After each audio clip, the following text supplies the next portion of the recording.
Cümleten selamun aleyküm hanımlar, kanalıma hoş geldiniz. Bugün sizlere dikişsiz dikiş iş patik modelimin baştan sona anlatımını yapacağım. Ben patiğimde piyasada rahatlıkla bulabileceğiniz patiklik iplerden kullandım. Gri, hardal sarı ve beyaz tonlarında. İplerimi şöyle bir kenara alıyorum. Patiğimde kullandığım şişlerim 3 numara. Ben böyle kısa 2 şiş ile patiğimi yaptım. Hemen sizlere modelimi göstereceğim. İşte hanımlar, modelimiz bu şekilde. Gördüğünüz gibi bu ortaları böyle sarı çiçekli, güzel ana renk olarak gri kullandığım patiğim. Patiğimizin hanımlar hiçbir yerinde dikişimiz yok. Baştan sona dikişsiz haroşa örgü tekniğiyle yaptım bu modeli. Ve bu patik benim elimin ölçülerine göre 37, 38 ve 39 numara ayaklar için uyumlu oldu. Hemen patiğimi bırakıyorum. Birlikte başlayalım. Hanımlar, patiğimize burun tarafından başlayacağız.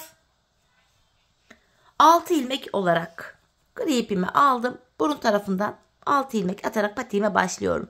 Şu birinci ilmeğim.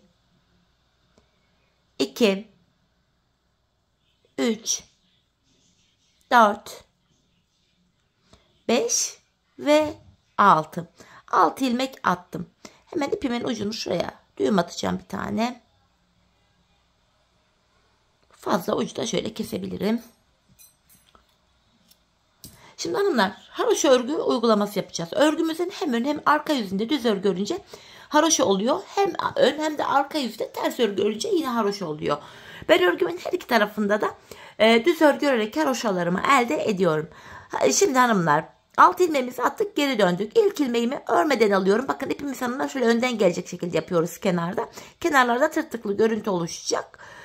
Devamında gelen ilmeklerimi düz yani haroşa olarak örüyorum. Bu şekilde. 6 ilmeğimin hepsini düz yani haroşa olarak örüyorum. Şimdi geri döndüm. Şimdi ön yüzdeyiz hanımlar. Ön yüzde olduğumuzu şöyle kabul ediyorum. Bu başlangıç ipimiz eğer sol taraftaysa ön yüzdeyiz demektir. Tekrardan bakın ipim şöyle önden gelecek şekilde ilk ilmeğimi örmeden alıyorum. Bakın kenarlarda şöyle tırtıklı görüntü oluşması gerekiyor. Ön yüzde artırmalara da başlayacağız. İlk ilmeğimi ördüm. İkinci ilmeğimi de örüyorum. Artırmalarımızı ilk 2 ilmekten sonra yapıyoruz. 2 ilmekten sonra hemen buraya bir ilmek attım. İlk artırmamı yaptım. Şimdi 2 ilmek daha öreceğim. Sol taraftan artırmamı yapacağım. Bakın sol tarafta da 2 ilmeğim kaldı. Artırmamı yapıyorum. Kalan 2 ilmeğimi haroşa olarak örüyorum. Şişimizde 8 ilmeğimiz oldu. Geri dönüyorum. Bakın yine ipim önden gelecek şekilde. İlk ilmeğimi örmeden aldım. Şu anda arka yüzdeyiz hanımlar. Arka yüzde artırma işlemi yapmıyoruz. İlmekleri tamamen haroşa olarak örüyoruz. Sonuncu ilmeğimi de yine ördüm. Geri dönüyorum. Ön yüzdeyiz yine. Tekrar ilk ilmeğimi örmeden aldım. İkinci ilmeğimi örüyorum. Artırmalara devam ediyoruz. İpimi parmağıma dolayıp buraya bir adet ilmek attım. Şimdi son 2 ilmeğim kalana kadar öreceğim. Bakın son 2 ilmeğim var burada. Tekrar ipimi parmağıma dolayıp buraya ilmeğimi atıyorum. Kalan 2 ilmeğimi düz örüyorum. Şu anda şişimizde 10 adet ilmeğimiz oldu. Geri dönüyorum hanımlar. Arka yüzdeyiz şimdi. Yine ilk ilmeğimi örmeden alıyorum. Devamında gelen ilmeklerimi arka yüzde düz olarak örüyorum. Bu şekilde. Şimdi hanımlar geri döndük.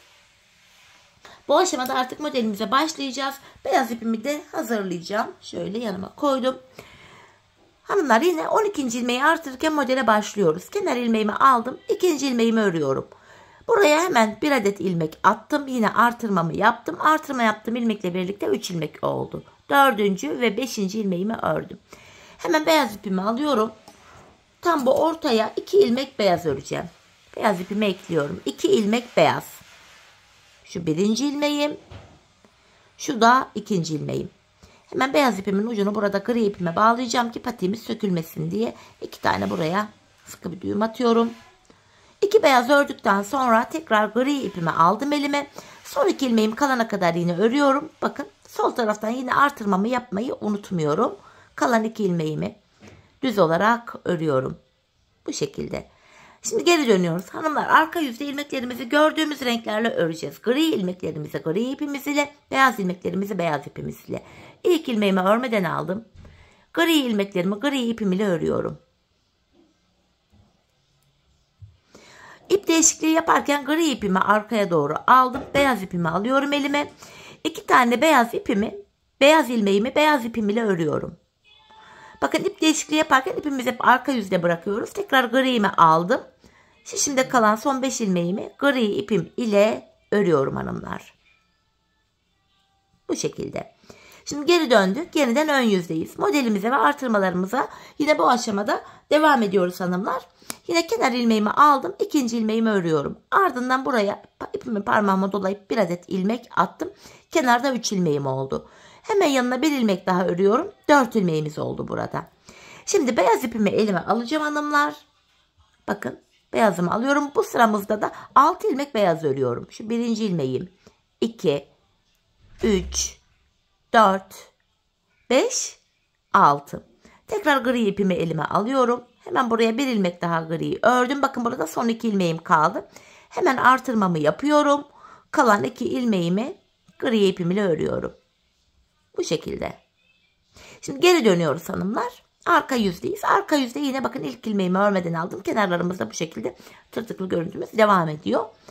Kenardaki gri ilmeklerimi gri ipimle örüyorum. Sonra gri ipimi arkada bıraktım. Beyazımı aldım elime. Beyaz ilmeklerimi beyaz ile öreceğim. 5 tane beyaz ilmeğim vardı. Beyaz ilmeklerimi beyaz ipim ile örüyorum. Bu şekilde. Ardından tekrar gri ipimi elime aldım. Şişimde kalan son 4 ilmeğimi de gri ipimle örüyorum. Bakın ip geçişlerini biraz arkadaki serbest bırakalım hanımlar. Patiğimiz gergin durmasın. Son 4 ilmeğimi de gri ipim ile ördüm. Şimdi geri dönüyoruz. Yeniden ön yüzdeyiz. Artırmalarımıza yine devam edeceğiz hanımlar. Bu aşamada yapacağımız işlem şu. Bakın modelimizi takip ederek devam ediyoruz.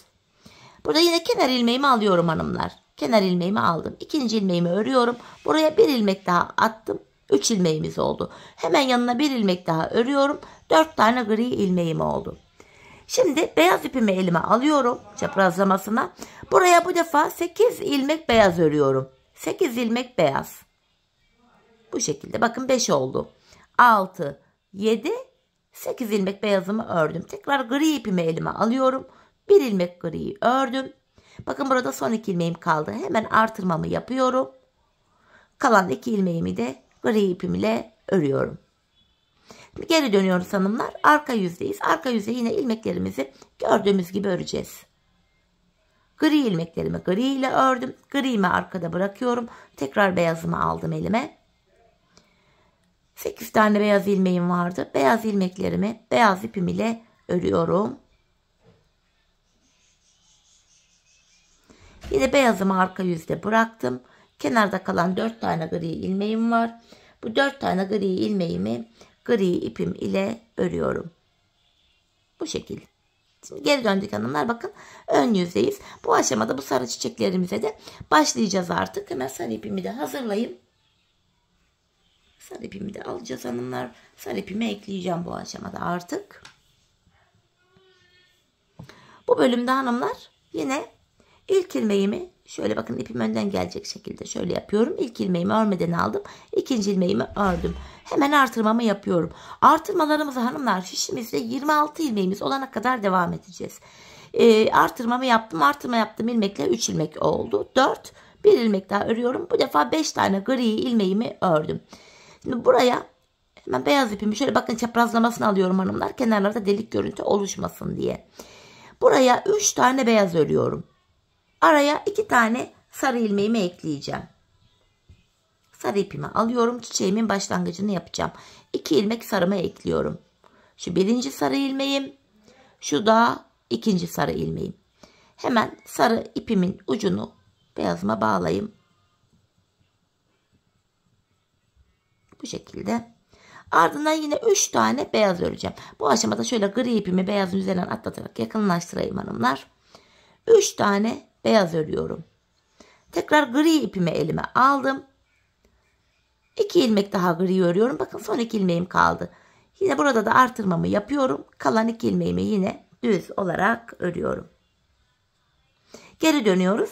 Arka yüzde yine hanımlar ilmekleri gördüğümüz gibi öreceğiz. Patiğimizin arkasında model kurulumu yok. İlmekleri gördüğümüz renklerle örüyoruz. Gri ilmeklerimi gri ipimle örüyorum. İp geçişi yaparken ipimi arkada bıraktım. Beyaz ipimi alıyorum. Kenardaki 3 beyaz ilmeğimi beyaz ipimle örüyorum. 2 tane sarı ilmeğim var. Bakın şöyle çaprazlamasına sarı ipimi aldım. 2 ilmeği, sarı ilmeğimi sarı ipim ile örüyorum. Sarı ipimi bıraktım. Tekrar beyazımı aldım. Hemen yanındaki 3 beyazımı beyaz ile örüyorum. Tekrar beyazımı bıraktım. Gri'mi aldım. Kenarda kalan son 5 ilmeğimi gri ipim ile düz olarak örüyorum. Bu şekilde. Şimdi geri döndük hanımlar. Yine ön yüzdeyiz. Bu aşamada tekrar artırmalarımızı da devam edeceğiz. Kenar ilmeğimi örmeden alıyorum. Kenar ilmeğimi örmeden aldım. Yanına ikinci ilmeğimi örüyorum. Tekrar artırmamı yaptım. Artırma yaptığım ilmekle birlikte 3 ilmeğimiz oldu. Bir ilmek daha ördüm 4. Bir daha ördüm 5. 5 ilmek ördüm. Şimdi yapacağım işlem şu. Çaprazlamasına şöyle beyaz ipimi elime alıyorum. Buraya 2 ilmek beyaz örüyorum. 2 beyaz. Ardından şöyle çaprazlamasına sarı ipimi elime aldım. 6 ilmek sarı öreceğim şimdi de. 1, 2, 3, 4, 5, 6. 6 ilmek sarımı ördüm. Tekrardan beyazımı alacağım elime. Şöyle griyi yaklaştırıyorum beyazın üstünden atlatarak. Buraya 2 ilmek daha beyaz ördüm. Tekrar gri ipimi elime alıyorum. Yanına 2 ilmek daha gri ördüm. Artırmamı yapıyorum. Kalan 2 ilmeğimi gri ipim ile düz örüyorum. Bu şekilde hanımlar ön yüzde modelimizi kurduk. Hanımlar artık arka yüzde modelin devamını bu şekilde video çekerek göstererek sizlere de sıkmak istemiyorum. Çünkü arka yüzde yapacağımız işlem aynı. Bütün ilmeklerimizi gördüğümüz renklerle öreceğiz. Şimdi arka yüzde ilmeklerimizi gördüğümüz renklerle örelim ve gelelim. Evet hanımlar arka yüzde ilmeklerimi gördüğüm gibi ördüm geldim. Şimdi ön yüzdeyim. Bu aşamada yine artırmalara devam edeceğiz. Kenar ilmeğimi aldım. İkinci ilmeğimi örüyorum. Hemen artırmamı yaptım. Şimdi kenarda artırma yaptığım ilmekle birlikte 3 ilmeğim oldu. 4. ilmeğimi örüyorum. 5 ve bir tane daha ördüm. 6 ilmeğimi ördüm gri ipim ile. Tekrar beyaz ipimi elime alıyorum. Bu aşamada hanımlar yapacağımız işlem şu. 2 tane beyazımı örüyorum. 2 beyaz. Ardından sarı ipimi alıyorum. Bakın şöyle çaprazlamasına beyazın altından geçirerek sarı ipimi aldım. 2 ilmek sarı örüyorum. Hemen yanına 2 tane beyaz. 2 ilmek daha sarı örüyorum yanına. Tekrardan bakın şu gri ipimi yakınlaştırıyorum. 2 ilmek beyaz örüyorum. Beyazımı bıraktım. Son 2 ilmeğim kalana kadar gri ipimle örüyorum. Bakın burada son 2 ilmeğim kaldı. Artırmamı yaptım ve kalan 2 ilmeğimi gri ipim ile örüyorum. Ön yüzde hanımlar modelimizi bu şekilde yapıyoruz. Şimdi tabanı patiğimizin arka yüzünde ilmeklerimizi gördüğümüz gibi örelim ve gelelim. Evet hanımlar arka yüzde ilmeklerimi ördüm geldim. Yeniden ön yüzdeyiz. Artırmalara devam edeceğiz. Modelimizi de kuracağız yine. Yine ilk ilmeğimi örmeden aldım. İkinciyi örüyorum. Hemen artırmamı yapıyorum. Ardından artırma yaptığım ilmekle birlikte burada 3 ilmeğim oldu. Sayarak gidiyorum. 4, 5, 6. Kenardan 6 adet ilmeğimi ördüm. Şöyle çaprazlamasına beyaz ipimi elime alıyorum. Buraya 2 tane beyaz öreceğim. 1, 2. Sonra da sarı ipimi alıyorum. Yine onu da bakın şöyle çaprazlamasına sarı ipimi aldım. 2 tane sarı örüyorum. Yanına 1 tane beyaz ördüm. Tam bu ortaya 2 tane gri öreceğim. Yine gri ipimi alıyorum. 2 ilmek gri'mi örüyorum. 1, 2. Yanına yine 1 tane beyazımı ördüm. Tekrar sarı ipimi alıyorum. 2 ilmek sarımı ördüm. Hemen yanına 2 tane daha şöyle beyazımı aldım. Beyaz örüyorum. Tekrar gri ipimi aldım. Son 2 ilmeğim kalana kadar öreceğim gri ipim ile. Bakın burada hemen artırmamı yapıyorum. Kalan 2 ilmeğimi düz olarak örüyorum. Ön yüzde modelimizi bu şekilde yaptık. Arka yüzde ilmeklerimizi gördüğümüz gibi örüp gelelim. Evet hanımlar yeniden ön yüzdeyiz. Örgümüze modelimize devam edeceğiz. Bu arada kaç ilmeğimiz olmuş sayalım. 3, 6, 7, 8, 9, 10. 11, 12, 13, 14, 15, 16, 17, 18, 19, 20, 24 ilmeğimiz olmuş. Son kez artırmalarımızı yapacağız. 26 ilmek olacak. Sonra artırmalarımızı bırakacağız. İlk 2 ilmeğimi örüyorum. Hemen artırmamı yaptım. Hanımlar bu aşamada bir önceki sırada yaptığımız modelin aynısını yapacağız. Artırma yaptığım ilmekle birlikte 7 tane gri'mi ördüm. Kenardaki 2 beyazımı yine beyaz ile öreceğim. Bir önceki sırada yaptığımız işlemin aynısını yapıyoruz.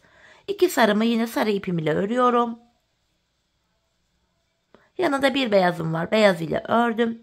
Tekrar 2 tane gri ilmeğim var. 2 gri'mi gri ipim ile örüyorum. Beyazımı beyaz ile örüyorum. 2 tane sarım var. 2 sarımı da yine sarı ipim ile örüyorum. Yeniden 2 tane beyazım var. Yine beyazlarımı beyaz ile ördüm. Şimdi son 2 ilmeğim kalana kadar öreceğim. Son kez artırmamı yapıyorum. Kalan 2 ilmeğimi düz örüyorum. Artık artırma işlemimiz bitti hanımlar. 26 ilmek üzerinden patiğimizi örmeye devam edeceğiz. Şimdi arka yüzde ilmeklerimizi gördüğümüz gibi örelim gelelim. Evet hanımlar, yeniden ön yüzdeyiz. Modelimize devam ediyoruz. Artık artırma işlemi yok. Kenar ilmeğimi aldım. İkinci ilmeğimi örüyorum. 3, 4, 5, 6, 7 ve buradaki bir tane beyazımı da gri ile örüyorum. 8. Kenardan 8 adet ilmeğimi gri ipimle ördüm. Şöyle beyaz ipimi elime alıyorum. 2 tane beyaz öreceğim. Hemen yanına 2 tane sarı örüyorum. Ortaya 2 tane beyaz. Hemen yanına 2 tane sarı ve 2 tane daha beyaz örüyorum. Bu şekilde. Tekrar gri ipimi aldım elime. Kalan ilmeklerimin tamamını gri ipimle öreceğim.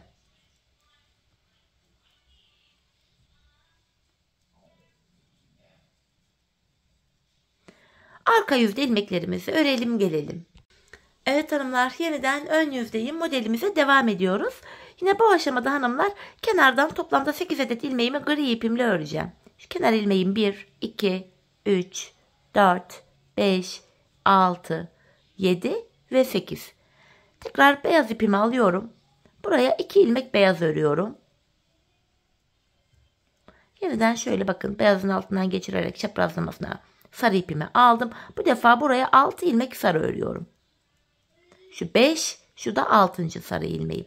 Hemen yanına tekrar 2 tane beyaz ördüm. Gri ipimi alıyorum ve şişimde kalan ilmeklerimi de gri ipim ile örüyorum.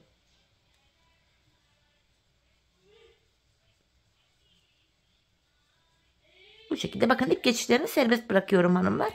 Patiğimizin ön bölümü gergin durmasın diye. Şimdi arka yüzde ilmeklerimizi örelim gelelim. Evet hanımlar, arka yüzde ilmeklerimi ördüm. Ön yüze geldik. Bu aşamada kenardan toplam 9 adet ilmeğimi öreceğim. Kenar ilmeğimle birlikte 9 ilmeğimi gri ile örüyorum. Şu 5, 6, 7, 8 ve bir tane beyazımı da yine gri ile örüyorum. 9. 9 tane gri'mi ördüm. Şöyle alttan çaprazlamasına yine beyazımı alıyorum. Bu defa 3 tane beyaz öreceğim. 1, 2, 3. Tam ortaya 2 tane sarı örüyorum. Bu sarılı modelimizin sonuncu sırası bu. 2 sarı ördüm. Tekrardan 3 tane beyaz örüyorum. Gri ipimi alıyorum. Kalan ilmeklerimin tamamını gri ipim ile haroşa, yani düz olarak sıra sonuna kadar örüyorum hanımlar. Şimdi arka yüzde ilmeklerimizi gördüğümüz renklerle örelim gelelim. Evet sevgili hanımlar, yeniden ön yüze geldim. Bu aşamada yine kenardan 9 adet ilmeğimi gri ile öreceğim. Kenar ilmeğimle birlikte toplam 9 ilmek. 5 oldu. 6, 7, 8, 9.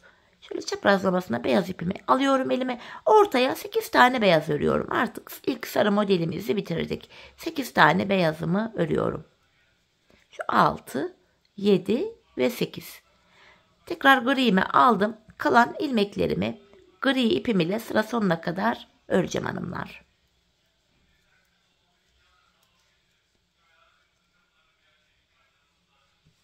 Arka yüzde ilmeklerimizi örüp gelelim. Evet hanımlar, yeniden ön yüzdeyiz. Modelimize devam ediyoruz. Bu defa kenardan 10 adet ilmeğimi gri ile öreceğim. 4 oldu. 5, 6, 7, 8, 9 ve buradan bir ilmek daha gri ile örüyorum. 10. Sonrasında beyaz ipimi aldım elime. 6 ilmek beyaz öreceğim şimdi de. Şu 4. 5. ve 6. Kalan ilmeklerimi gri ipim ile sıra sonuna kadar örüyorum hanımlar.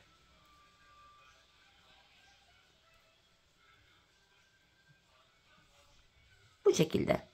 Şimdi arka yüzde ilmeklerimizi örelim gelelim. Evet hanımlar, modelimizde yeniden ön yüzdeyiz. Bu aşamada hanımlar artık modelde başladığımız yere gelmiş bulunuyoruz. Fakat kafanız karışmasın diye tekrar model anlatımına devam edeceğim.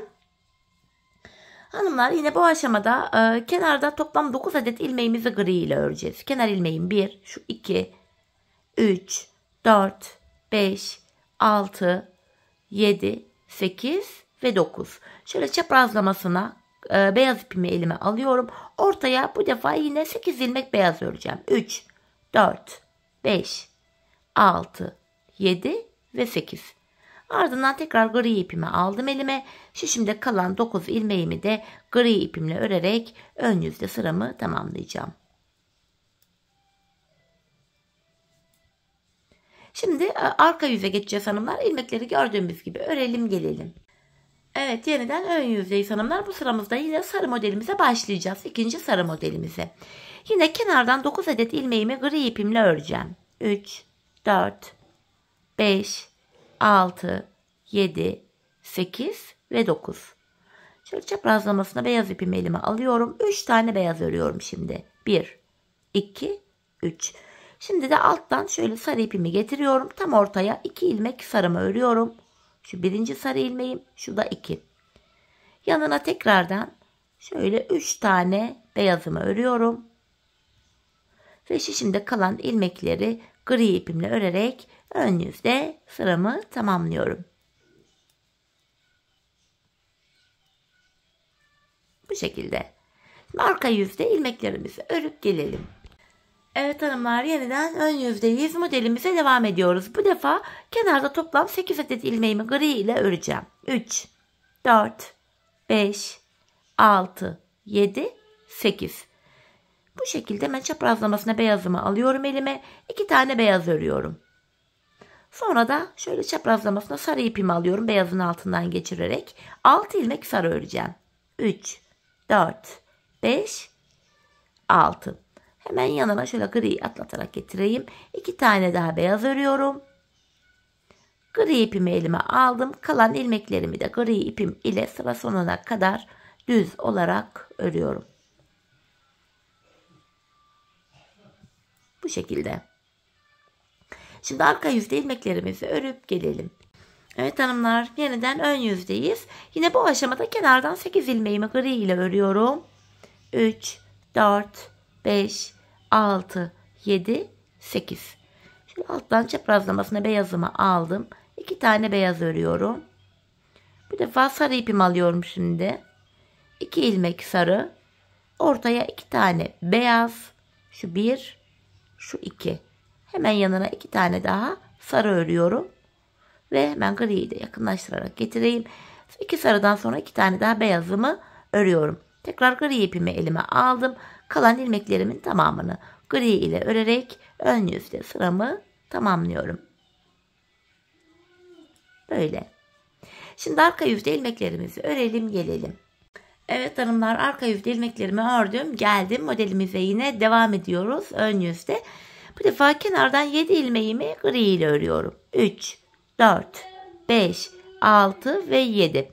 Şöyle alttan çaprazlamasına beyaz ipimi elime aldım. 2 tane beyaz örüyorum. Yeniden bu defa sarı ipimi aldım. 2 tane sarı. Hemen yanına 1 tane beyaz örüyorum. Tam ortaya 2 tane gri öreceğim. Tam olarak bu aşamaya geldik. Gri ipimi alıyorum. Ortaya 2 ilmek gri örüyorum. 2 griden sonra 1 tane beyazım var. Ardından buraya 2 ilmek sarı öreceğim yine. Ve hemen yanına 2 tane daha beyazımı örüyorum. 1, 2. Şimdi gri ipimi elime alıyorum hanımlar. Kalan ilmeklerimi gri ipim ile düz olarak örüyorum. Ön yüzde sıramızı tamamladık. Arka yüzde ilmeklerimizi gördüğümüz gibi örüp gelelim. Evet hanımlar, yeniden ön yüze geldik. Modelimize devam ediyoruz. Bu sıramızda ilmeklerimizi gördüğümüz gibi öreceğiz. Modelimizin bu sırası bir önceki sırayla aynı yapılıyor. Gri ilmeklerimi gri ile ördüm. 2 tane beyazım var. 2 beyazımı beyaz ipim ile örüyorum. Yanında 2 tane sarım var. 2 sarımı yine sarı ipim ile örüyorum. Yanında bir beyazım var. Beyazım ile ördüm. Ortada 2 tane gri'm var. Gri ipim ile örüyorum. Bir beyazımı beyaz ile örüyorum. Yine 2 tane sarım var. Sarı ile ördüm. Hemen yanında 2 tane beyazımı beyaz ile örüyorum. Gri ipimi elime aldım. Kalan ilmeklerimi de gri ipim ile örüyorum hanımlar. Modelimizi ön yüzde bu şekilde tamamlıyoruz. Arka yüzde ilmeklerimizi örüp gelelim. Evet hanımlar, şimdi modelimizde yine ön yüzdeyiz. Bu aşamada kenardan 8 adet ilmeğimi gri ipimle öreceğim. 3, 4, 5, 6, 7 ve bir tane beyazımı da gri ile ördüm. 8 oldu. Şimdi şöyle çaprazlamasına beyazımı alıyorum. 2 tane beyaz örüyorum. Hemen yanına 2 tane sarı örüyorum. Tekrardan 2 ilmek beyaz öreceğim tam ortaya. Hemen yanına 2 ilmek daha sarı. 2 tane daha beyaz örüyorum. Kalan 8 ilmeğimi de gri ipimle örerek ön yüze böylece sıramı tamamlıyorum. Arka yüzde ilmeklerimizi örelim gelelim. Yeniden ön yüzdeyiz hanımlar. Bu aşamada kenardan 8 adet ilmeğimi yine gri ipimle öreceğim. 3, 4, 5, 6, 7, 8. Hemen burada beyaz ipimi şöyle çaprazlamasını elime alıyorum. 2 tane beyaz örüyorum. Sarı ipimi aldım. Ortaya bu defa 6 ilmek sarı örüyorum. İkinci ilmeğim 3, 4, 5, 6. Sarı ipimi bıraktım yeniden. Şöyle beyaz ipimi alıyorum. 2 beyaz ve kenara 8 ilmek gri ipimle örüyorum. Ön yüzde böylece sıramızı tamamlıyoruz.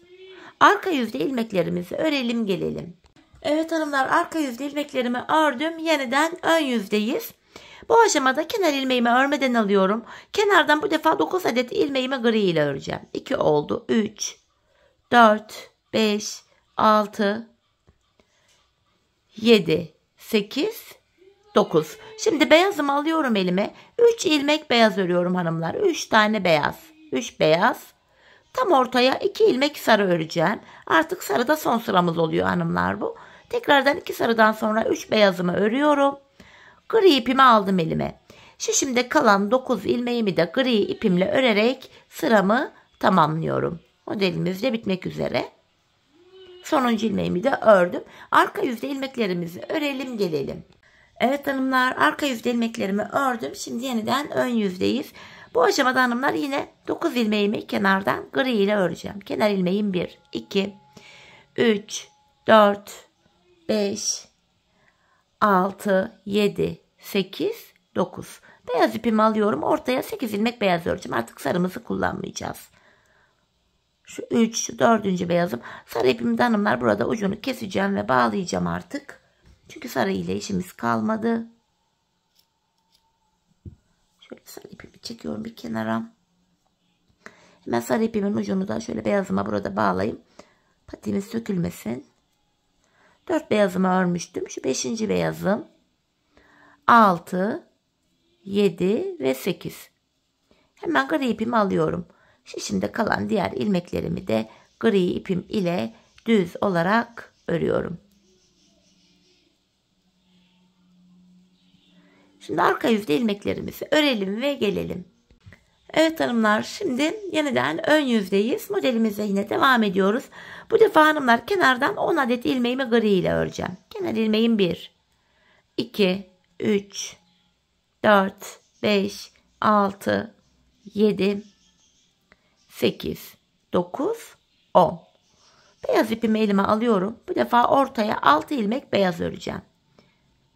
Şu ikinci ilmeğim 3, 4, 5 ve 6. Tekrar gri ipimi alıyorum. Kalan ilmeklerimi gri ipim ile düz olarak örüyorum. Arka yüzde ilmeklerimizi örelim gelelim. Evet hanımlar, arka yüzde ilmeklerimi ördüm. Yeniden ön yüzdeyiz. Modelimizi artık son sıramızı yapacağız bu defa. Modelimiz bu şekilde tamamlanacak. Öncelikle hanımlar kenardan 12 adet ilmeğimi gri ipimle öreceğim. Şu 4. ilmeğim 5, 6, 7, 8, 9, 10, 11, 12. Bu aşamada tam ortaya 2 tane beyaz örüyorum. Kalan 12 ilmeğimi yeniden gri ipimle örerek ön yüzde sıramı tamamlıyorum.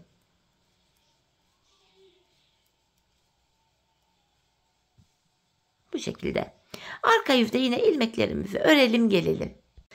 Evet hanımlar, arka yüzde ilmeklerimi ördüm. Ön yüze geldim. Bu aşamada hanımlar artık bilek ayrımını yapacağız ama onun öncesinde bir diş haroşa örmemiz gerekiyor bu şekilde.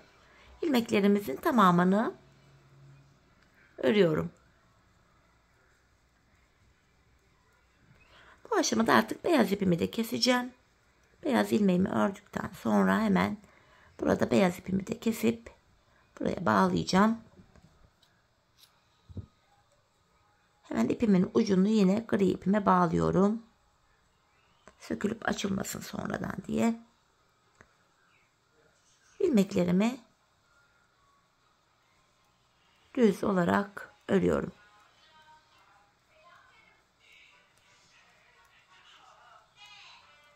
Bu şekilde sonuncu ilmeğimi de yine ördüm. Arka yüzdeyiz. Arka yüzde yine bakın ipimi yine yandan karşıdan kenardan alarak örüyorum. İlmeklerimin tamamını yine arka yüzde haroşa olarak örüyorum. Hani modelden sonra bir diş haroşamız oluşuyor. Sonrasında bilek ayrımı yapacağız.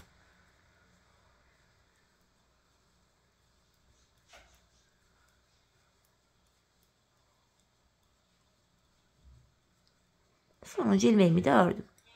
Bakın hanımlar, şimdi bu şekilde ön yüzdeyiz. Hemen modelimizi şöyle bir göstereyim size. Modelimiz bu kadar. Şimdi yapacağımız işlem şöyle hanımlar. Bilek ayrımı yapacağız. Şişimizde 26 adet ilmeğimiz vardı. 2 eşit parçaya ayırınca 13'er ilmek düşüyor hanımlar kenarlara. Sağ kenar 13, sol kenar 13 ilmek üzerinden yapılacak.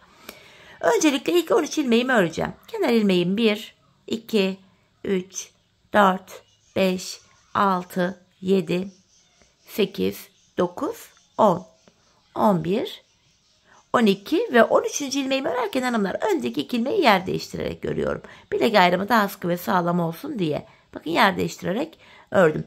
Sağ tarafta 13 ilmeğimiz var. Sol tarafa sayalım. 4, 8, 12, bir de burada 13.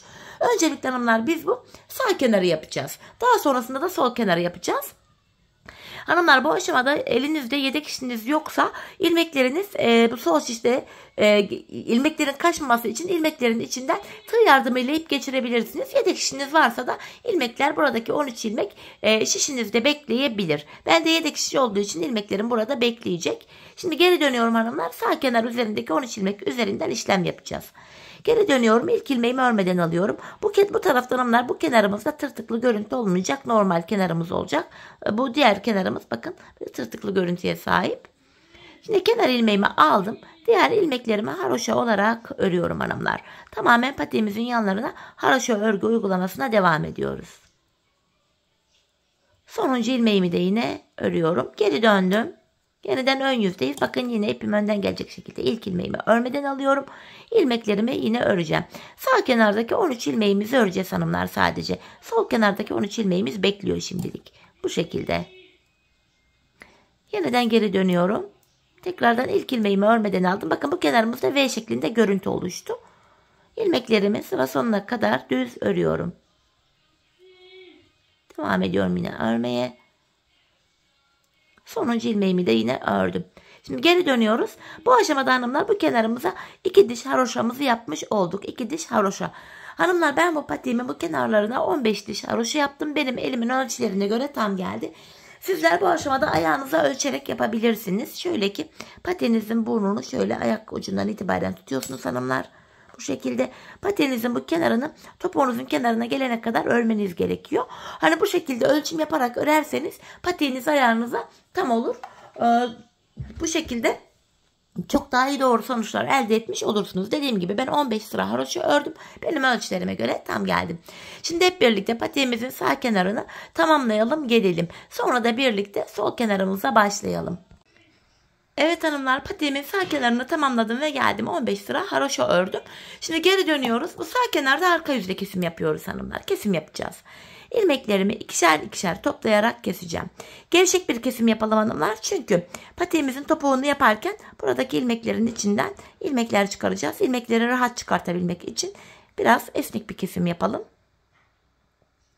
Böyle ikişer ikişer toplayarak ilmeklerimi kesiyorum.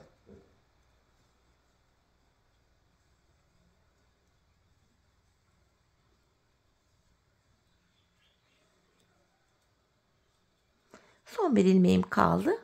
Yine bunu da kesiyorum. Buraya hanımlar şöyle bir tane bir zincir çekeyim. İpimi keseceğim. Bir miktar ip bırakalım hanımlar, düğüm atacak kadar. Çünkü buradan ip ekleyeceğiz yine. İpimizi bağlayacağız. Öyle sağ kenarımızı tamamladık. Şimdi aynı şekilde sol kenarımızı yapacağız. Yine bu bilek bölümünden şuradan ipimi ekleyerek sol kenarıma başlıyorum. Yine haroşaya devam ediyoruz hanımlar. Sağ kenarı nasıl yaptıysak sol kenarı da aynı şekilde yapıyoruz. Şöyle hemen 2 ilmek ördükten sonra gri ipimin ucunu da kendisine bağlıyorum. 2 tane düğüm attım buraya. İlmeklerimi yine burada da haroşa olarak örüyorum. Bu şekilde şu ipimin ucunu da şöyle gizleyerek götüreyim. Ben sağ kenara hanımlar 15 sıra haroşa yapmıştım. Sol kenara da yine aynı şekilde 15 sıra haroşamı yapacağım. Sizler sağ kenara kaç sıra haroşa yaptıysanız sol kenara da aynı sayıda yapmanız lazım. Geri döndük, arka yüzdeyiz yine. İlk ilmeğimi örmeden alıyorum. Yine ilmeklerimi haroşa olarak örüyorum.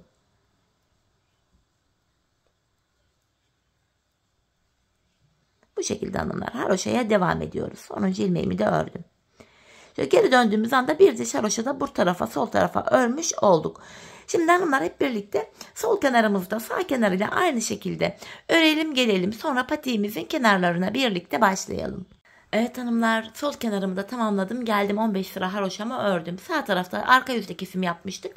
Sol tarafta da ön yüzde kesim yapacağız. Yine ilmeklerimi ikişer ikişer keserek öreceğim. Yine esnek bir kesim yapacağız hanımlar burada da. Gevşek bir kesim yapıyoruz. Bu şekilde ilmeklerimi ikişer ikişer topluyorum.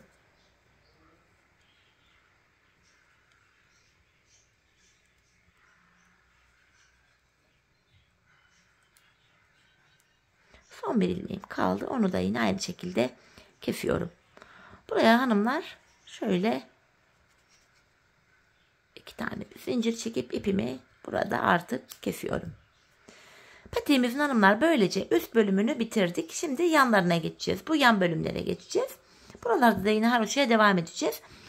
Hanımlar patiğimizi örerken bu kenarları da tırtıklı görüntü oluşturalım demiştim. Şimdi bu ilmeklerin içinden tırtıklı görüntünün içinden ilmek çıkaracağız. Bakın.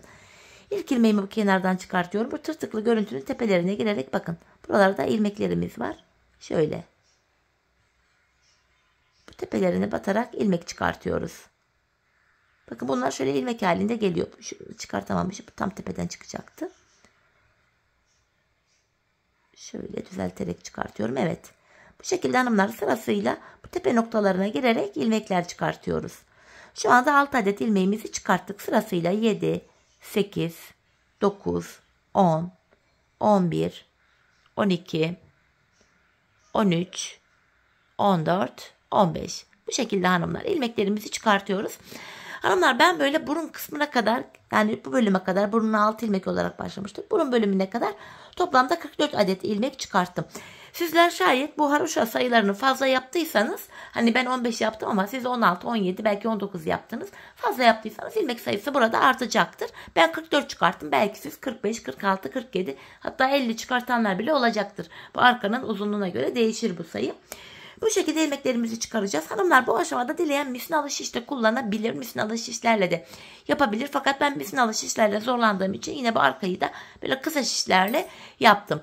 Şimdi bu ucuna kadar toplamda 44 adet yani ilmeklerimizi, artık sizin kaç ilmeğiniz varsa ilmeklerimizi çıkartalım gelelim. Evet hanımlar, ben bu bölüme kadar 44 ilmeğimi çıkarttım. Şimdi bir diğer şişimi alacağım. Burun kısmına 6 ilmek başlamıştık. İlmek kenarlarına girerek buradan da 6 ilmek çıkaracağız. Şu birinci ilmeğim, şu başlangıç yerleri sık olduğu için biraz ilmek çıkartmak zor olabilir. Bakın 3 ilmek oldu.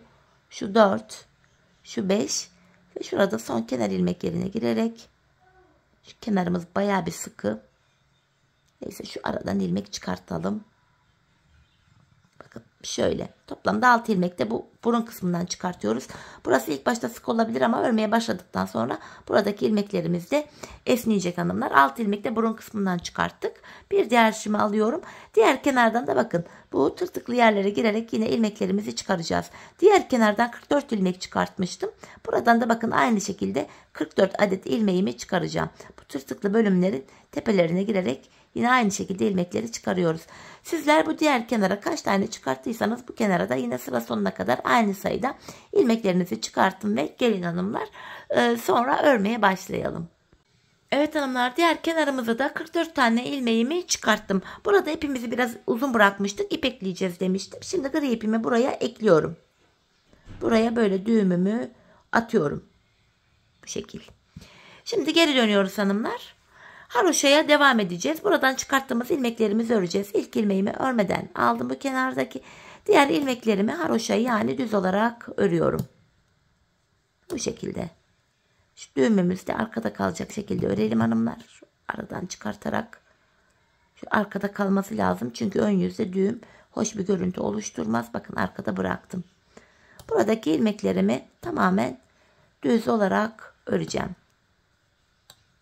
Gördüğünüz gibi hanımlar, bu tırtıklı bölümlerden çıkarttığımız ilmeklerimizi örüyoruz.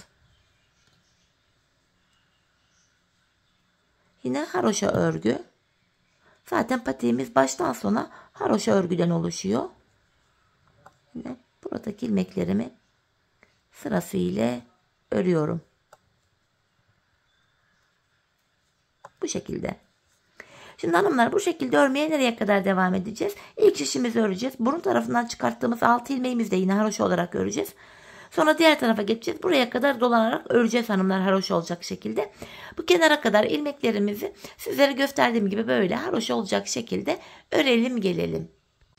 Evet hanımlar, sıra sonuna kadar ilmeklerimi bu şekilde gri ipimle ördüm ve geldim. Şimdi model üzerinde göstereceğim. Bir diş bu şekilde gri ile haroşamızı yapmış olduk. Şimdi sarıya geçiş yapacağız hanımlar. Patiğimin ön bölümünde modelimde kullandığım renklerimden buraya da yaptım. Buraya da artık bu sarı ipimi ekleyerek sarı ipimle bir diş haroşa olacak şekilde ilmeklerimi öreceğim. Şöyle sarı ipimi ekleyeceğim hanımlar. Bu şekilde ilmeklerimi sarı ile öreceğim. Hemen sarı ipimin ucunda şöyle gri ipime, hatta kendisine bağlayayım. Bu şekilde ekliyorum. Bu defa sarı ile bir diş haroşa oluşturacağız hanımlar. Ön yüzde ve arka yüzde ilmeklerimizi düz örünce haroşa oluyordu. Şu anda ön yüzdeyiz. İlmeklerimizi düz olarak örüyoruz. Hatta sarı ipimin ucunda şöyle gizleyerek götürüyorum. Bakın. Sarı ipimiz ile örüyoruz hanımlar. Bu şekilde hanımlar dolanacağız. Bu ilk şişimizi öreceğiz. Burun kısmını, sonra da diğer şişimizdeki ilmeklerimizi öreceğiz. Arka yüzde tekrardan yine aynı sarı ipimizle ilmeklerimizi yine düz olarak örelim. Tekrar buraya geleceğiz hanımlar. Bir diş haroşamız olacak sarı ile böylece. Ardından sarıdan sonra tekrar bir diş gri ile haroşamızı yapacağız. Griden sonra beyaz ile, çünkü bir de beyaz kullanmıştık modelimizde. Beyazdan sonra yeniden bir diş gri ile haroşamızı yapacağız hanımlar. Sonrasında patiğimizin tabanına geçeceğiz. Yani patiğimizin kenarında böylece 5 diş haroşamız olacak. İlk haroşamızı gri ile yapmıştık. İkinci sarı, üçüncü gri, dördüncü beyaz, beşinci yine gri olacak. Bu şekilde patiğimizin kenarına böyle sırasıyla haroşalarımızı 5 diş 5 sıra haroşamızı örelim gelelim. Sonra da hanımlar birlikte patiğimizin tabanına geçelim. Evet hanımlar, patiğimin bu kenarlarını tamamladım ve geldim. Gri, sarı, gri, beyaz ve en son gri ile haroşamı yaptım. Toplamda renkli 5 diş haroşamı buraya oluşturdum. Şimdi patiğimizin burnundan itibaren tabanını yapmaya başlayacağız. Fakat öncelikle ilk şişimdeki 44 adet ilmeğimi yine düz olarak, yani haroşa olarak öreceğim. Burundan başlayarak patiğimizin tabanını yapacağız hanımlar. Öncelikle gördüğünüz üzere bu ilk şişimdeki ilmeklerimi tamamen haroşa olarak örüyorum.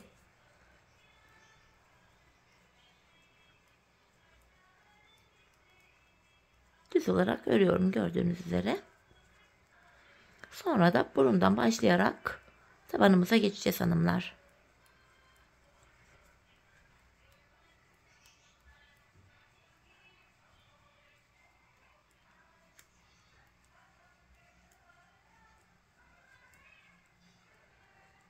Evet, ilk şimdiki 44 ilmeğimi ördüm. Şimdi burun kısmında 6 adet ilmeğimiz vardı. Bu 6 ilmeğimi öreceğim hanımlar. Yine haroşaya devam ediyoruz burada.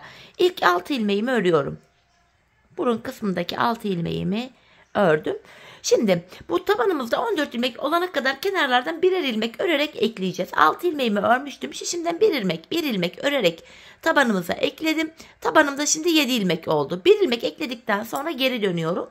Bu aşamada ipimiz hep karşı tarafta olacak ve ilk ilmeğimizi örmeden alacağız. Bakın, ilk ilmeğimi örmeden aldım. Bu tabanımdaki ilmeklerimi yine haroşa olarak örüyorum. 7 ilmeğimiz oldu burada. Bakın 7. ilmeğimi de ördüm. Şimdi diğer şimdiden bir ilmeğimi örerek orta kısma ekliyorum. Bu orta kısımda da şimdi 8 ilmeğimiz oldu. Geri dönüyorum. İpim karşıda. İlk ilmeğimi örmeden aldım. Şimdi buradaki 8 ilmeğimi öreceğim hanımlar. Şu 7. ilmeğim, şu da 8. ilmeğim. Yine şişimden bir adet ilmeğimi örerek orta kısma ekliyorum. Ortada bu defa 9 ilmeğimiz oldu. Bir ilmek ekledikten sonra geri döndüm. Şimdi ipim karşıda, yine ilk ilmeğimi örmeden alıyorum. Bu orta kısımdaki 9 ilmeğimizi bu şekilde örüyoruz. 9 ilmeğimizi örüyoruz. Ve şişimden bir adet ilmeğimi daha örerek orta kısma ekledim. Orta kısımda 10 ilmeğimiz oldu. Geri dönüyorum. 14 olana kadar devam edeceğiz hanımlar. İpimi yine karşıda ilk ilmeğimi örmeden aldım. Bu orta kısımdaki 10 ilmeğimi öreceğim.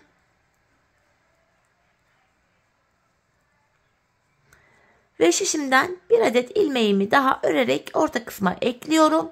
Orta kısımda 11 ilmeğimiz oldu. Geri dönüyorum. Yine ipim karşıda, ilk ilmeğimi örmeden aldım. Bu orta kısımdaki 11 ilmeğimi öreceğim öncelikle. 11 ilmeğimi örüyorum. Ve şişimden bir adet ilmeğimi örerek orta kısma ekledim. Bu defa orta kısımda 12 ilmeğimiz oldu. Bir ilmek ekledikten sonra yine geri dönüyorum. Ortada 12 ilmeğimiz var. İpim karşıda, ilk ilmeğimi örmeden alıyorum. Bu ortadaki 12 adet ilmeğimizi yine haroşa olarak örüyoruz.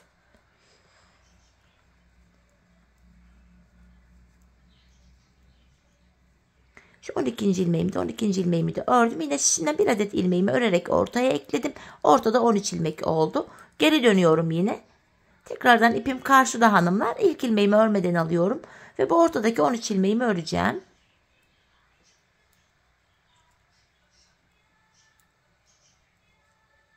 Bu şekilde 13 ilmeğimi örüyorum. Ve şişimden bir adet ilmeğimi daha örerek orta kısma ekliyorum. Bu tabanda bu defa 14 ilmeğimiz oldu. Görüntümüz böyle hanımlar. Şimdi geri döneceğiz. Artık bu tabanımızı 14 ilmek üzerinden yapacağız hanımlar. Bu aşamada da yapacağımız işlem şöyle. İpimiz yine karşıda olacak ve ilk ilmeğimizi örmeden alacağız. İlk 13 ilmeğimi öreceğim hanımlar. 14. ilmeğimi örerken kesim yapacağım. Yani tabanımızda son bir ilmek kalana kadar öreceğiz. Bakın burada son bir ilmeğim kaldı. 13 ilmeğimi ördüm. Bu sonuncu, yani 14. ilmeğimi örerken hemen şişimden de bir ilmek alıyorum. İkisini birlikte keserek örüyorum. Kesim yaptıktan sonra geri dönüyoruz. İpimiz yine karşıda. İlk ilmeğimizi örmeden alıyoruz. Yine bu şekilde ilk 13 ilmeğimizi öreceğiz. Yani tabanımızda bir ilmek kalana kadar öreceğiz. 13 ilmeğimizi örüyoruz. 14.'yü örerken kesim yapıyoruz. Bakın 13. ilmeğimi ördüm. Sonuncu ilmeğime geldim. Bu sonuncu ilmeğimi örerken şişimden de bir ilmek alıyorum. Bu sonuncu ilmeğimle birlikte keserek örüyorum. Kesimden sonra yine geri dönüyoruz. Yine ipim karşıda. İlk ilmeğimi örmeden alıyorum. Tekrardan son bir ilmek kalana kadar öreceğim. Yani ilk 13 ilmeğimi örüyorum. Tabanımız böyle 14 ilmek üzerinden yapılıyor hanımlar. Bakın burada son bir ilmeğim kaldı. Sonuncu ilmeğimi örerken şişimden de bir ilmek alıyorum. İkisini birlikte keserek örüyorum. Tekrar geri döndüm. Yine ipim karşıda. İlk ilmeğimi örmeden aldım. Şimdi yine son bir ilmeğim kalana kadar öreceğim. Yani ilk 13 ilmeğimi öreceğim. 14.'yi örerken kesim yapacağım. Bakın son bir ilmeğim kaldı. Sonuncuyu örerken şişimden de bir ilmek alıyorum. İkisini birlikte keserek örüyorum. Tekrar şöyle geri döndüğümüzde hanımlar bakın tabanımız bu şekilde oluşmaya başladı. Şimdi hanımlar biz bu kesme işlemini 14 ilmek üzerinden devam edeceğiz. Ta ki sağ ve sol şişimizde bakın ilmeklerimiz var. Bu ilmeklerimiz bitene kadar patiğimizin tabanını bu şekilde keseceğiz. Hemen modelim üzerinde göstereyim. İşte şeklimiz böyle oluyor. Şimdi hanımlar hep birlikte bu sağ ve sol şişimizdeki ilmeklerimiz bitene kadar patiğimizin tabanını 14 ilmek üzerinden sizlere tarif ettiğim gibi keselim gelelim. Evet hanımlar, patiğimin tabanını sizlere tarif ettiğim gibi ördüm ve geldim. Yan şişlerdeki ilmeklerimiz bu şekilde kesilerek bitti. Ortada sadece 14 ilmeğimiz kaldı. Bu 14 ilmek üzerinden hanımlar şöyle patiğimizin arkasını yapacağız. Topuk bölümünü yapacağız. Burayı da yine şöyle yapıyoruz hanımlar. İpim yine karşıda. İlk ilmeğimi örmeden alıyorum. Yine haroşaya devam ediyoruz. Son 2 ilmeğim kalana kadar ilmeklerimi yine düz olarak örüyorum. Son 2 ilmek kalana kadar. Bakın son 2 ilmeğim kaldı. İkisini birlikte keserek örüyorum. Burada 13 ilmek kaldı. Ve hanımlar kenar ilmek yerlerine girerek ilmek çıkaracağız. Bakın kenar ilmek yerim beyaz. Beyaz ilmeğin 2 kanadına birden girerek ilmeğimi çıkartıyorum. Tekrar 14 ilmeğimiz oluyor. Şimdi geri dönüyoruz. Yine ipimiz karşıda ve ilk ilmeğimizi örmeden alıyoruz. Tekrardan ilmeklerimi son 2 ilmeğim kalana kadar öreceğim. Yani ilk 12 ilmeği örüyoruz hanımlar.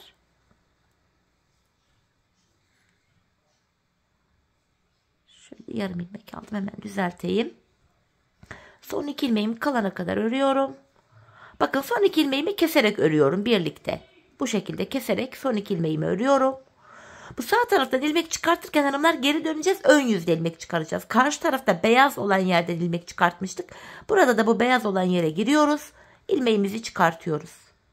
Burada hanımlar ip geçişi, hani düğüm atmıştık. İp geçişi olan yerimizdi. Burası biraz sık ama yine de ilmeğimizi çıkartabildik. İlmeğimi çıkarttım. Şimdi tekrardan ilmeklerimi son 2 ilmeğim kalana kadar öreceğim. Yapacağımız işlem bu hanımlar. Son 2 ilmek kalana kadar örüyoruz. Son 2 ilmeğimizi kesip sıradaki kenar ilmek yerinden ilmek çıkartıyoruz. Bakın burada son 2 ilmeğim kaldı. İkisini birlikte keserek örüyorum. Sıradaki kenar ilmek yerim, bakın beyazdan sonra gri var. Griye 2 ilmeğin 2 kanadına birden batarak girip ilmek çıkartıyorum. Yeniden geri döndüm. İpim yine karşıda. İlk ilmeğimi örmeden alıyorum. Tekrardan son 2 ilmeğim kalana kadar ilmeklerimi örüyorum. Bakın yine son 2 ilmeğim kaldı. İkisini keserek örüyorum. Yine dönüyoruz çünkü bu tarafta ön yüzde ilmek çıkartıyorduk. Burada da hanımlar gri kenar ilmek yerine şu şekilde giriyorum. İlmeğin 2 kanadına birden böyle ilmek çıkartıyorum bir adet. Devam ediyoruz yine. Tekrardan son 2 ilmeğim kalana kadar öreceğim.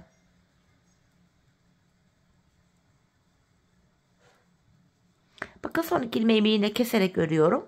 Sıradaki kenar ilmek yerim sarı. Sarı olan yere gelip bir adet ilmek çıkarıyorum. Karşılıklı olarak eşit ilmek çıkartıp gidelim hanımlar. Patiğimizin arka kısmı aynı şekilde düzgün bir şekilde tamamlansın. Şimdi tekrar geri döndüm. İpim karşıda. İlk ilmeğimi örmeden alıyorum. Yine ilmeklerimi son 2 ilmeğim kalana kadar örüyorum. Son 2 ilmeğimi kesiyorum. Geri döndüm. Yine burada da sarı kenar ilmek yerinden ilmek çıkaracağız. Sarı olan yere şöyle giriyorum hanımlar. İp geçişi olduğu için buralar biraz sıkı ama yine de ilmek çıkartmaya çalışacağım. Şöyle sarı olan yerden girip böyle ilmeğimi çıkartıyorum. Bu şekilde. Zorlanırsanız tığ yardımıyla da ilmek çıkartabilirsiniz. Evet hanımlar, patiğimizin arkasında yapacağımız işlem bu. Son 2 ilmek kalana kadar örüyoruz. Son 2 ilmeği kesiyoruz ve kenar ilmek yerinden ilmek çıkartıyoruz. Böyle patiğimizin tabanı arka bölümü yapılıyor. Bakın son 2 ilmeğimi kesiyorum. Sarıdan sonraki kenar ilmeklerim bakın burada gri. Griye girip ilmeğimi çıkartıyorum. Bu şekilde. Hanımlar biz bu işleme son kenar ilmek yerlerine kadar devam edeceğiz. Bakın buraya ve buraya kadar bu şekilde patiğimizin arka bölümünü yapacağız. Şimdi hep birlikte son kenar ilmek yerlerine kadar patiğimizin arkasını sizlere tarif ettiğim gibi tamamlayıp gelelim. Evet hanımlar, patiğimin arkasını son kenar ilmek yerlerine kadar bu şekilde sizlere tarif ettiğim gibi ördüm geldim. Şimdi ilmeklerimizi keseceğiz. Yine ikişer ikişer toplayarak kesiyoruz hanımlar. Tekrardan hatırlatayım. Böyle esnek bir kesim yapacağız yine. İlmeklerimizi bu şekilde ikişer ikişer toplayarak kesiyoruz.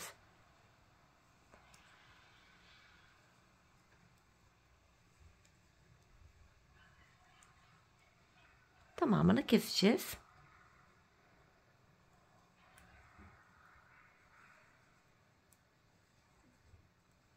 Son bir ilmeğim kaldı. Onu da yine şişime alıyorum.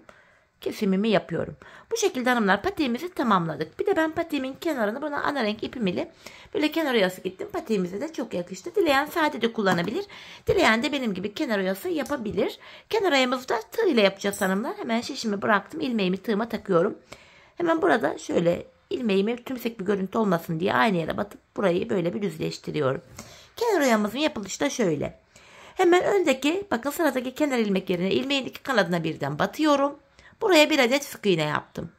Şimdi 3 tane zincir çekiyorum hanımlar. 3 zincir çektim. Sık iğnemin içine batarak buraya şöyle bir adet kirpik oluşturuyorum. Sonra hemen önündeki kenar ilmek yerine batarak kirpiğimi buraya sabitliyorum. Oyamız böyle. Yeniden öndeki kenar ilmek yerine batarak sık iğne oluşturuyorum. 3 zincir çekiyorum ve aynı yere batarak, bakın sık iğnenin içine girip batarak buraya bir adet kirpik oluşturuyorum ve öndeki kenar ilmek yerine batarak bu kirpiğimi sabitliyorum. Üçüncüyü de yapalım. Hemen öndeki kenar ilmek yerine batıyorum. Sık iğne oluşturdum. 3 zincir çekiyorum. Sık iğnemin içine girip şöyle batarak buraya bir adet kirpik oluşturuyorum ve hemen önündeki kenar ilmek yerine batarak kirpiğimi buraya sabitliyorum. Kenar oyamızı bu şekilde yapıyoruz hanımlar. Patiğimizin kenarını bu şekilde dolanıp gelelim. Evet hanımlar, kenar oyamı tamamladım ve geldim. İlk başladığım yere kadar bu şekilde oyamı yaptım. En son buraya bir tane zincir çekiyorum ve ipimi keseceğim. Patiğimizi böylece bitirdik. Hemen ipimi şöyle bir sıkılıyorum. Hemen ipimin ucunu hanımlar ilmek aralarından geçirerek gizleyeceğim. Patiğimizin içindeki böyle bütün iplerimizin ucunu gizleyelim hanımlar, ilmek aralarından geçirerek. Patiğimizin içi dışı tertemiz görünsün diye. Bu şekilde. Patiğimiz bitti. Gördüğünüz gibi haroşa olduğu için gayet esnek, ayağı saran bir modeli oldu. Hemen bir de manken ayağıma giydirmek istiyorum. Patiğimize bir de ayağımızda bakalım. 5 diş patik bilmeyenler için çok güzel bir fikir oldu diye düşünüyorum hanımlar. Ben çok beğenerek, çok severek yaptım. Umarım sizler de beğenirsiniz. Benimle birlikte severek yaparsınız. Evet, patiğimizi hemen ayağımıza şöyle giydiriyorum. İşte. Evet hanımlar, patiğimiz bu şekilde, bakın. Gayet şık, güzel, hoş bir model oldu. Şöyle de bakın göstereyim hanımlar esneklik payını. Gayet de esnek. Tabanımızda yine göstereyim sizlere. Patiğimizin topuk kısmı bu şekilde.